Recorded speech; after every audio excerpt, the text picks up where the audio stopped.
नमस्कार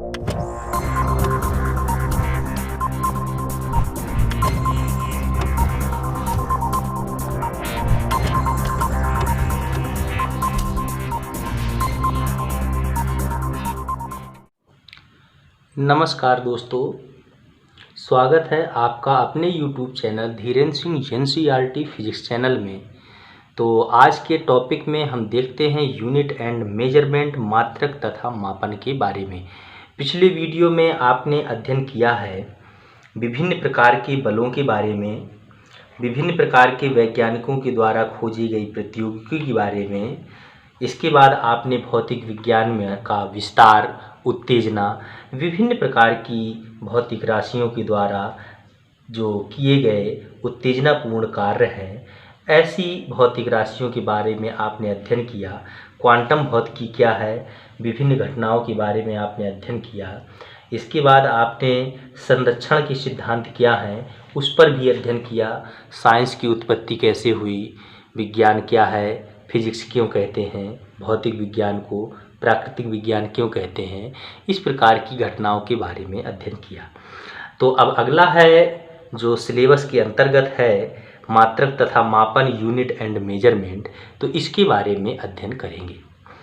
तो पिछले वीडियो में जो आपने अध्ययन किया, उस वीडियो में अगर किसी भी छात्र का कुछ छूट गया है तो इस वीडियो की डिस्क्रिप्शन में लिंक मिल जाएगी। इससे लिंक प्राप्त करके आप पिछला वीडियो देख सकते हैं। तो हम चलते हैं अब आगे टॉपिक पर, यूनिट एंड मेजरमेंट।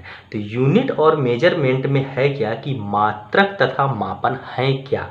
तो सबसे पहले हम ये जानते हैं कि मात्रक और जो मापन है वो हम किसका करते हैं, तो वे होती हैं हमारी भौतिक राशियाँ, और भौतिक राशियों का ही हम मापन करते हैं। और जब मापन करते हैं तो उनका मात्रक कुछ ना कुछ होता है। तो ऐसी स्थिति में हम सबसे पहले ये जान लेते हैं कि भौतिक राशियाँ क्या है, फिजिकल क्वांटिटीज क्या है।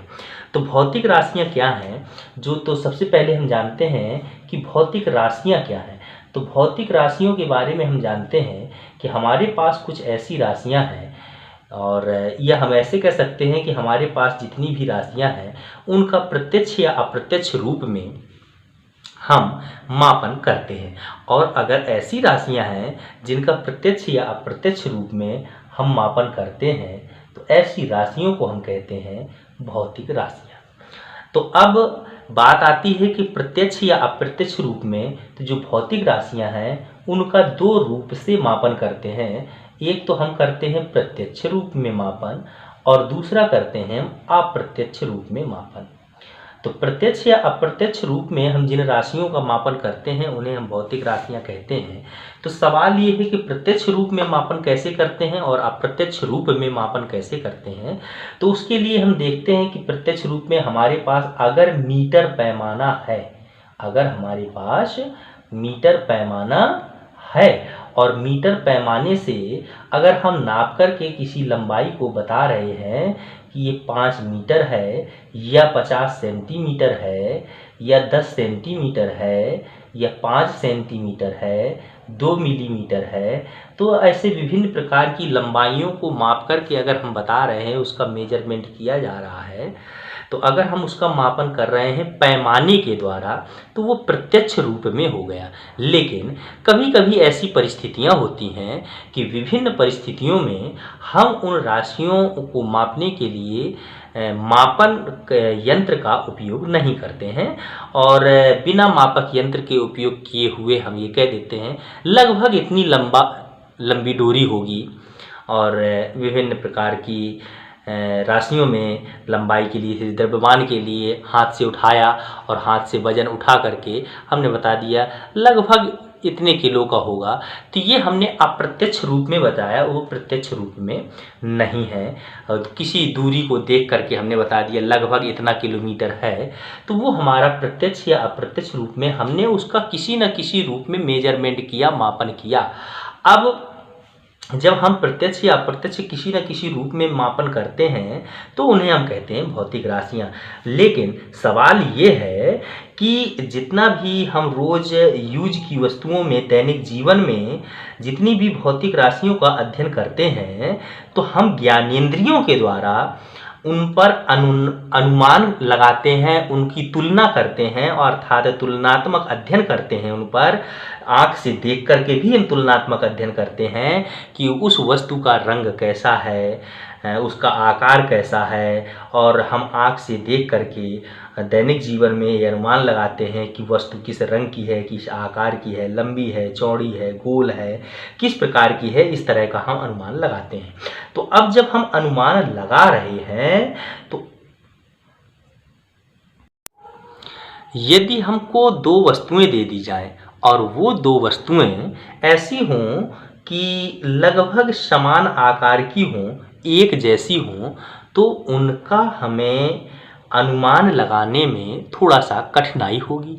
और जब दोनों वस्तुओं का अनुमान लगाने में कठिनाई होगी तो हम इस कठिनाई को दूर करने के लिए मापन या माप तौल का प्रयोग करते हैं, और इसी कठिनाई को दूर करने के लिए माप तौल की आवश्यकता होती है। तो अगर मान लीजिए सपोज दैट हमने किया क्या कि हमारे पास एक गेंद ये है और दूसरी गेंद हमारे पास ये है, लगभग दोनों एक गेंद ए और गेंद बी दोनों समान आकार की हैं, बहुत छोटा सा अंतर है। तो ऐसी स्थिति में हम देखते क्या हैं कि दोनों पर हम फर्क नहीं बता पाते हैं, दोनों पर हम सही अनुमान लगा नहीं पाते हैं।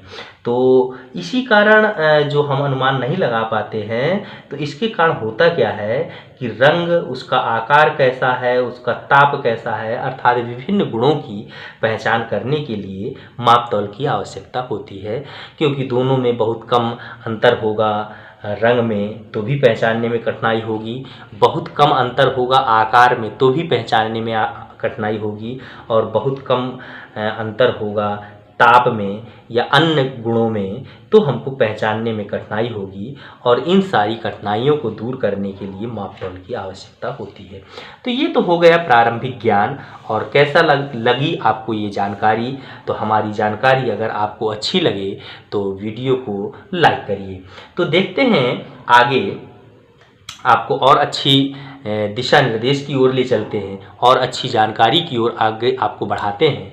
तो आगे क्या है कि जो मापन की घटना है, तो मापन होता कैसे है कि मापन का जो प्रयोग किया जाता है, तो मापन भौतिक राशियों का मापन करते हैं हम, ये हम जानते हैं। लेकिन भौतिक भी विज्ञान की ऐसी शाखा है जिसमें हम प्राकृतिक घटनाओं का अध्ययन करते हैं। तो भौतिक विज्ञान में तो आप पहले से भी जानते हैं कि मापन जो हम कर रहे हैं वो भौतिक राशियों को मापन करते हैं। तो मापन जो हम करते हैं वो भौतिक राशियों का करते हैं। मापन हमने किया किसका? भौतिक राशियों का। लेकिन जो भौतिक राशियां हैं वो हैं कहाँ से कि हम भौतिक विज्ञान में जानते हैं। भौतिक विज्ञान में हम जानते हैं कि भौतिक विज्ञान में प्राकृतिक घटनाओं का अध्ययन किया जाता है। जब प्राकृतिक घटनाओं का अध्ययन करते हैं तो प्राकृतिक घटनाओं के अध्ययन में हम जो अध्ययन करते हैं तो उनमें कोई ना कोई राशि होगी जिसका हम अध्ययन कर रहे हैं, तो उनको हम कहते हैं भौतिक राशियाँ। तो मतलब ये किया हुआ कि प्राकृतिक घटनाओं की व्याख्या करने के लिए हम जिन राशियों का प्रयोग करते हैं उन्हें कहते हैं भौतिक राशियाँ। और प्राकृतिक घटनाओं की व्याख्या करने के लिए हम विभिन्न भौतिक राशियों के मापन की आवश्यकता होती है। जब हम उनका अध्ययन करेंगे तो उनके आकार का, लंबाई का और उनके ताप का, उन राशियों के विभिन्न गुणों के अध्ययन करने के लिए हमें मापन की आवश्यकता होती है। तो एक वैज्ञानिक थे लॉर्ड केल्विन, और लॉर्ड केल्विन ने बताया कि हम भौतिक विज्ञान को मापन का विज्ञान भी कह सकते हैं। तो लॉर्ड केल्विन का जो कथन था, लॉर्ड केल्विन, तो लॉर्ड केल्विन के कथन के अनुसार हम ये जाने कि जो भौतिक विज्ञान है, भौतिक विज्ञान मापन का विज्ञान है। इन्होंने बताया ये कि भौतिक विज्ञान को हम मापन का विज्ञान भी कहते हैं। मापन का विज्ञान भी कहते हैं। मापन का विज्ञान भौतिक विज्ञान को कह सकते हैं। अब जब हम किसी भी वस्तु का मापन करते हैं तो अब आपको एक बहुत अच्छी चीज़ बताने जा रहे हैं, ध्यान से सुनिएगा और वीडियो में लगातार हमारे साथ बने रहिए। देखिए कितनी बेहतरीन जानकारी है और वीडियो आपको पसंद आए तो लाइक करिएगा और हमारा वादा है कि आपको समझ में ज़रूर आएगा और आपको जानकारी ये बहुत पसंद आएगी। तो बने रहिए हमारे साथ और देखते हैं वीडियो में कितना आनंद आता है। तो देखिए कि हम जानते हैं कि जब हम किसी भी राशि का मापन करते हैं, किसी वस्तु का मापन करते हैं, तो मापन करने में हम एक तुलना करते हैं। और वो तुलना कैसे करते हैं कि जैसे हमने आंकिक मान 5 लिख दिया, 6 लिख दिया, 8 लिख दिया, तो ये तो हमने आंकिक मान लिखे हुए हैं। अब यहाँ पर हमने लिख दिया गेहूँ, यहाँ पर लिख दिया हमने चीनी और यहाँ पर लिख दिया हमने कुछ भी, मान लीजिए गुड़ लिख दिया। तो अब इसमें या ऐसे करके लिख दिया। और हम ऐसे भी लिख सकते हैं कि 5 और यहाँ पर लिख दिया कपड़ा, ऐसे लिख दिया, तो इसके लिए भी हो गया। यहाँ पर हमने 7 लिखा और यहाँ लिख दिया समय। तो अब इसमें से देखिएगा ये अद्भुत कथन है और कैसे हम जानेंगे कि इसमें हम देखते हैं कि हमने लिख दिया 5 गेहूँ, 6 चीनी, 8 गुड़। अब इसमें आप किसी भी दुकान में या किसी से लेने पर अगर आप ये कह दें कि 5 गेहूँ, तो अब अगर हमने इस तरह से अंक लिख दिए और अंक में हमने 5 गेहूँ, 6 चीनी, 8 गुड़ इस तरह से लिखा हुआ है, तो इस तरह से लिखने पर अब देखिए हमको आंकिक मान तो पता है कि हमने 5 लिखा, 6 लिखा और 8 लिखा, तो इस तरह से हमको आंकिक मान तो पता है। लेकिन जब तक हम इनके साथ में एक हम सहयोगी राशि का से तुलना नहीं करेंगे, तब तक हम ये नहीं जान पाएंगे कि हमको गेहूँ कितना चाहिए। क्या आप ये कह देंगे कि 5 गेहूँ दे दो, 6 चीनी दे दो, 8 गुड़ दे दो? जब तक आप इनके साथ में किसी एक जो तुलनात्मक राशि का प्रयोग नहीं करेंगे कि 5 किलो गेहूँ दे दो, 5 कुंटल गेहूँ दे दो, तो इस तरह से आप जब तक किसी अन्य राशि से तुलना नहीं करते हैं तब तक हम ये नहीं जान सकते कि हमको गेहूँ कितना चाहिए। तो ऐसी परिस्थितियों में ऐसे विकारण को दूर करने के लिए हमें मापन की आवश्यकता होती है और हम इसीलिए आंकिक मान के साथ में एक तुलनात्मक राशि का प्रयोग करते हैं और उसी को हम कहते हैं मात्रक। तो वही हमारा होता है मात्रक। अर्थात हमें किसी वस्तु का मापन करने के लिए हमें 2 राशियों की आवश्यकता होती है, एक तो उसका मात्रक और दूसरा उसका आंकिक मान। जैसे हो गया 5 और इसका मात्रक क्या है, किलोग्राम है, क्विंटल में है। तो जब तक दोनों राशियों की आपस में तुलना नहीं की जाएगी तब तक हम कितना गेहूँ चाहिए उसको हम समझ नहीं सकते हैं, उसको समझने में हमें कठिनाई होगी। तो इस ऐसी कठिनाइयों को दूर करने के लिए मापन की आवश्यकता होती है। तो अब चलते हैं कि मापन आप लोग समझ गए होंगे कि इसलिए हमको मापन की आवश्यकता हुई और क्या मापन है। तो ये है मापन। तो अब बात ये है कि अब चलते हैं मूल राशियां क्या हैं और मूल मात्रक क्या हैं। तो कुछ हमारे पास ऐसी राशियां हैं, मूल राशियां और मूल मात्रक। तो क्या है कि मूल राशियां हैं हमारे पास, और जब मूल राशियां हैं तो मूल राशियों को किससे मापा जाता है, तो वो आपके कहलाएंगे मूल मात्रक। तो मूल राशियों को जिससे मापा जाएगा वो कहलाएंगे मूल मात्रक। तो हमारे पास कुछ भौतिक राशियां ऐसी हैं जो आपस में स्वतंत्र हैं, एक दूसरे के पदों में व्यक्त नहीं किया जा सकता है। तो जो पूर्णतः स्वतंत्र हैं उन्हें हम कहते हैं मूल राशियां, और उनके जो मात्रक हैं तो उनको हम कहते हैं मूल मात्रक। तो जैसे लंबाई है, लंबाई जो हमारी राशि है वो किसी दूसरी एक दूसरे के पदों में व्यक्त नहीं की जा सकती है, तो किसी दूसरी राशि से उत्पन्न नहीं है, तो इसलिए लंबाई अपने आप में स्वतंत्र है। तो किन्हीं 2 राशियों से मिलकर नहीं बनी हुई है, इसलिए हमारे पास नंबर 1 जो है वो है लंबाई, और लंबाई अपने आप में स्वतंत्र है, इसलिए हम इसको कहते हैं मूल राशि। इसी तरह से हमारा दूसरा जो है वो है द्रव्यमान, ये भी अपने आप में स्वतंत्र है। समय, विद्युत धारा, ताप, ज्योति तीव्रता, ज्योति तीव्रता और है आपका पदार्थ की मात्रा। तो ये आपके इतनी राशियां हैं, 2, 3, 4, 5, 6 और 7। तो 7 आपकी मूल राशियां हैं। तो लंबाई का जो हम मापन करते हैं वो करते हैं मीटर में, द्रव्यमान का जो मापन करते हैं किलोग्राम में, समय का मापन करते हैं सेकंड में, वैद्युत धारा का मापन करते हैं एम्पियर में, और ताप का मापन करते हैं केल्विन में, और ज्योति तीव्रता का मापन करते हैं हम कैंडिला में, सीडी लिखते हैं इसको, और मात्रा का मापन करते हैं हम मोल में। तो इस तरह से हम भौतिक राशियों का मापन करते हैं, और ये जो 7 राशियां हैं ये मूल राशियां हैं, और इन राशियों के जो मात्रक हैं वो कहलाते हैं मूल मात्रक। लेकिन जो मात्रकों की प्रणालियां हैं वो विभिन्न मात्रकों की प्रणालियां जो हैं वो विभिन्न प्रणालियां हैं, और कुछ वर्षों पहले अलग अलग देशों के जो वैज्ञानिक थे उन्होंने अलग अलग प्रणालियों का उपयोग किया, और अलग अलग प्रणालियों का उपयोग करके मापन के द्वारा जो मात्रकों का प्रयोग किया गया, तो अपने अपने देशों के द्वारा अलग अलग प्रणालियों में अलग अलग मात्रकों का उपयोग किया गया।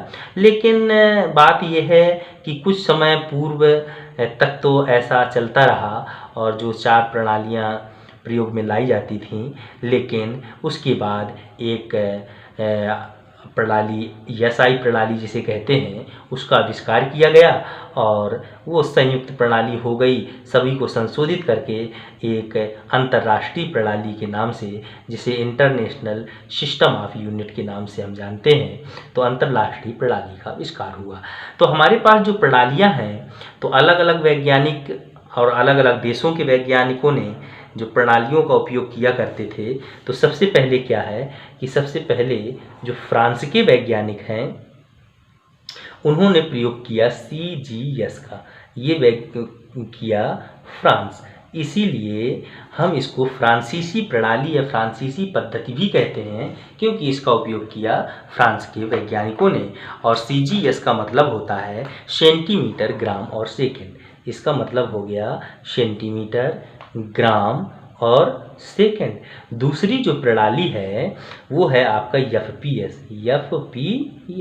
तो FPS जो है ये आपका ब्रिटिश प्रणाली है, तो ये ब्रिटिश के वैज्ञानिकों के द्वारा प्रयोग की गई, इसलिए इसको कहते हैं ब्रिटिश प्रणाली, और इसका मतलब होता है फुट, पाउंड और सेकंड। तो फुट, पाउंड, सेकंड। तीसरी प्रणाली है वो है आपका MKS, और इसको हम कहते हैं मीट्रिक प्रणाली, इसको कहते हैं मीट्रिक प्रणाली। तो इसमें जो M का मतलब है मीटर, K का मतलब किलोग्राम, S का मतलब सेकंड, मीटर, किलोग्राम और सेकंड है।